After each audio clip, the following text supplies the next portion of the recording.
नमस्ते।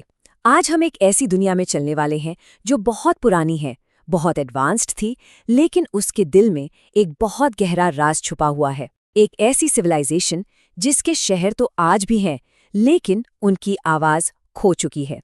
चलिए हड़प्पा की इस खामोश दुनिया के रहस्यों से पर्दा उठाते हैं। तो सवाल ये उठता है कि कोई एक ऐसी सिविलाइजेशन को कैसे समझे जिसकी लिखी हुई बातें आज पढ़ी ही नहीं जा सकती। सोचिए, वो अपने पीछे हजारों निशानियां तो छोड़ गए, लेकिन उन्हें समझने का कोई मैनुअल नहीं दिया। यही वो पहेली है जो पिछले 100 सालों से आर्कियोलॉजिस्ट और हिस्टोरियंस को परेशान कर रही है। ये किसी जासूसी कहानी से कम नहीं है। और ये चुनौती कितनी बड़ी है, जरा इसका अंदाजा लगाइए। हजारों चीजों पर 400 से भी ज्यादा अलग अलग तरह के निशान मिले हैं। ये सिर्फ तस्वीरें नहीं हैं, ये एक पूरी की पूरी स्क्रिप्ट है। लेकिन जैसे इजिप्ट की भाषा को समझने के लिए रोजेटा स्टोन था, हमारे पास ऐसा कुछ भी नहीं है। हर निशान एक पहेली के टुकड़े जैसा है। पता है आज भी एक्सपर्ट्स क्या कर रहे हैं? वो मॉडर्न डिजिटल टूल्स और एआई की मदद से इन निशानों में कोई पैटर्न खोजने की कोशिश कर रहे हैं, इस उम्मीद में कि शायद मशीनें वो कोड तोड़ दें जो इंसानी आंखें अब तक नहीं पकड़ पाईं। तो ठीक है, अगर हम उनकी लिखी बातें नहीं पढ़ सकते तो फिर हम क्या करें? हम उनकी बनाई चीज़ों को देखते हैं, उनकी ईंटों को, उनकी इमारतों को। हमारी पड़ताल का पहला हिस्सा हमें हड़प्पा के लोगों के बनाए ढांचों में छिपे सुरागों की तरफ ले जाता है। सबसे पहली चीज जो हैरान करती है वो है इसका साइज। जरा सोचिए, उस जमाने की दो सबसे बड़ी सिविलाइजेशंस, इजिप्ट और मेसोपोटामिया, दोनों को मिला भी दें तो भी हड़प्पा सिविलाइजेशन का एरिया उनसे कहीं ज्यादा बड़ा था। ये कोई छोटी मोटी बस्ती नहीं थी, ये एक बहुत बड़ा साम्राज्य था जो लाखों स्क्वायर किलोमीटर में फैला था। और इस इतने बड़े इलाके में जो शहर बसे थे, वो तो किसी अजूबे से कम नहीं थे। अगर कोई ऊपर से हड़प्पा या मोहनजोदाड़ो जैसे शहर को देखता तो ऐसा लगता जैसे नीचे एक बहुत बड़ी शतरंज की बिसात बिछी हो। उनकी ग्रिड बेस्ड सिटी प्लानिंग इतनी सटीक थी कि आज भी मॉडर्न अर्बन प्लानर्स उससे सीखते हैं। अच्छा, अब ये जो प्लानिंग थी ना, इसमें कुछ बातें तो कमाल की हैं। सड़कें एक दूसरे को एकदम 90 डिग्री के एंगल पर काटती थीं, और तो और उन्होंने हवा के नेचुरल फ्लो का इस्तेमाल सड़कों की अपने आप सफाई के लिए किया था। लेकिन सबसे चौंकाने वाली बात है उनकी ईंटें। जरा सोचिए, हजारों किलोमीटर तक फैले सैकड़ों शहरों में हर जगह एक ही साइज की ईंटें इस्तेमाल होती थीं। इस लेवल के कंट्रोल और ऑर्गेनाइजेशन के लिए कितनी जबरदस्त सेंट्रल अथॉरिटी रही होगी। और ये जो कमाल की प्लानिंग थी, वो सिर्फ बड़ी बड़ी सड़कों तक ही नहीं थी, बल्कि लोगों के घरों तक में दिखती थी।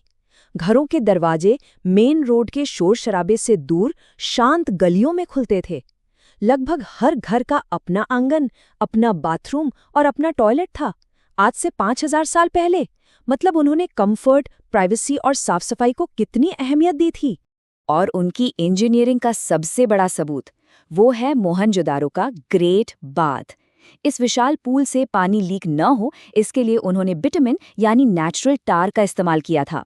ये दुनिया में वाटरप्रूफिंग का सबसे पुराना सबूत है।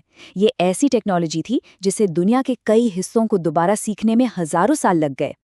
पानी को काबू करने की उनकी कला का एक और बेहतरीन नमूना हमें धोलावीरा में देखने को मिलता है। और ये शहर कहाँ था? एक रेगिस्तान में। यहाँ उन्होंने बारिश के पानी को जमा करने के लिए बड़े बड़े तालाब और नहरों का एक ऐसा कॉम्प्लेक्स सिस्टम बनाया था जो आज के हाइड्रो इंजीनियर्स को भी हैरान कर देता है। ये सिर्फ जिंदा रहने की बात नहीं थी, ये एक मुश्किल माहौल में फलने फूलने की कहानी थी।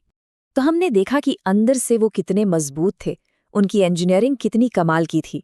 पर अब देखते हैं कि दुनिया में उनकी पहुंच कहाँ तक थी। हड़प्पा के लोग सिर्फ अपने शहरों के मास्टर बिल्डर नहीं थे, बल्कि वो दुनिया के सबसे शुरुआती ग्लोबलाइजर्स में से एक थे। और इस पूरे ग्लोबल ट्रेड का जो सेंटर पॉइंट था, वो था गुजरात का लोथल। यहाँ दुनिया का सबसे पुराना, सोचिए, सबसे पुराना मैन मेड पोर्ट मिला है। एक बहुत बड़ा डॉकयार्ड जहाँ समंदर से जहाज आकर रुकते थे। ये उनका गेटवे टू द वर्ल्ड था। और ये देखिए कि उनका नेटवर्क कितना फैला हुआ था। वो हाथी दांत और कीमती मोतियों जैसी चीजें मेसोपोटामिया यानी आज के इराक तक भेजते थे।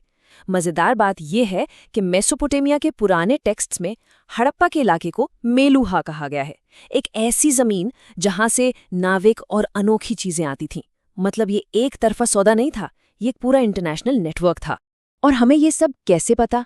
इसका सबसे पक्का सबूत है हड़प्पा की ये सील्स या कहें मोहरें। ये छोटी छोटी मोहरें जिन पर उनकी अनसुलझी लिखावट और जानवरों की तस्वीरें हैं, हजारों किलोमीटर दूर इलाक जैसे देशों में मिली हैं। ये एक तरह से उस जमाने के शिपिंग लेबल्स थे, जो इस पुराने ग्लोबल ट्रेड का सीधा सीधा सबूत है। तो ठीक है, उनकी लिखावट खो गई, उनके शहर मिट्टी में दब गए। तो क्या इसका मतलब है कि हड़प्पा सभ्यता पूरी तरह खत्म हो गई? शायद नहीं। अब हम ये देखने जा रहे हैं कि उनकी विरासत आज भी हमारी जिंदगी में कैसे जिंदा है।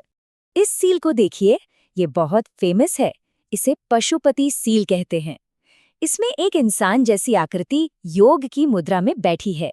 अब क्योंकि हम उनकी भाषा पढ़ नहीं सकते, तो पक्के तौर पर कुछ नहीं कहा जा सकता, लेकिन कई स्कॉलर्स का मानना है कि ये शायद हिंदू देवता शिव का सबसे शुरुआती रूप हो सकता है, और ये योग की परंपरा की गहरी जड़ों की तरफ इशारा करता है।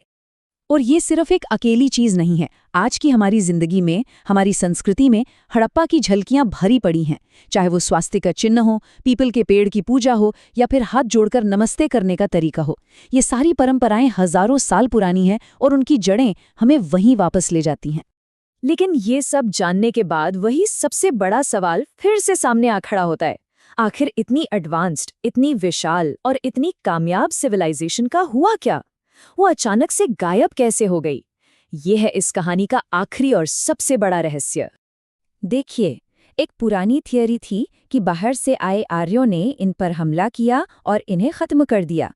लेकिन अब साइंस और आर्कियोलॉजी इस बात को नहीं मानते, क्योंकि किसी भी शहर की खुदाई में बड़े पैमाने पर लड़ाई या तबाही का कोई सबूत ही नहीं मिला है। तो कहानी कुछ और ही है। तो फिर असली वजह क्या थी? वो थी क्लाइमेट चेंज। ये कोई एक घटना नहीं थी, बल्कि एक के बाद एक कई आपदाएं आईं। एक तरफ उनकी जीवन देने वाली सरस्वती नदी टेक्टोनिक शिफ्ट की वजह से सूखने लगी। दूसरी तरफ सिंधु नदी ने अपना रास्ता बदला और कई इलाकों में भयानक बाढ़ आ गई। और इन सबके ऊपर मॉनसून ने भी धोखा दे दिया, जिससे सूखा पड़ने लगा। तो यहाँ एक बहुत जरूरी बात समझनी होगी।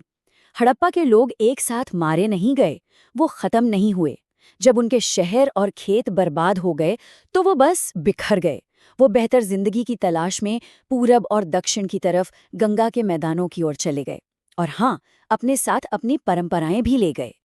और यही इस पूरी कहानी का सबसे दिलचस्प हिस्सा है।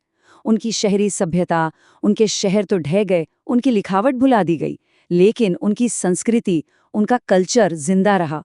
वो भारत की आने वाली पीढ़ियों के साथ घुल मिल गया और आज भी हमारे रीति रिवाजों में, हमारी मान्यताओं में और हमारे डीएनए में मौजूद है। तो हड़प्पा की कहानी से हमें एक बहुत बड़ी बात सीखने को मिलती है। सिविलाइजेशंस भले ही कितनी भी मजबूत हों, वो खत्म हो सकती हैं, लेकिन कल्चर बहुत लचीला होता है। ये हमें सोचने पर मजबूर करता है। जरा सोचिए, अगर कल हमारे सारे शब्द, हमारी सारी किताबें और हमारा सारा डिजिटल डेटा खो जाए, तो हमारी इस दुनिया की कौन सी चीजें बची रहेंगी? हमारे साथ जुड़ने के लिए धन्यवाद।